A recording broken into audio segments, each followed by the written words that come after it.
to take some of the hand-wringing in here about the terrible plight of women and girls in Afghanistan, when outside of these doors hundreds of young Afghans are on the streets of Brussels without a bed, without enough food, and we say nothing. When the claims of Hazara genocide are met with silence and our borders locked to them. When 6 times as many Afghan households are fleeing the impact of drought than they were 2 years ago.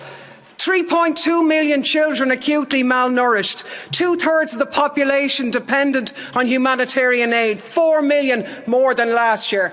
And hardly 10 people out of 700 could bother to come in here and even talk about it. Well, I'm glad to see the leaked documents from November, when the Commission has finally woken up to the fact that humanitarian aid is not enough, no matter who distributes it. But even the Conservative Human Rights Watch has acknowledged that the shortfalls in food, education and health will not be met without a plan that involves the Taliban. We might hate it, but it's the reality. Otherwise, we're condemning millions of Afghans to poverty, misery, death and destruction. The Afghan people don't deserve to be punished as retribution for the West losing its unjust war. We have to lift the sanctions. We have to unfreeze the financial flows. We have to let the Afghans survive and live. Shutting our mouths and closing our eyes is not good enough any longer.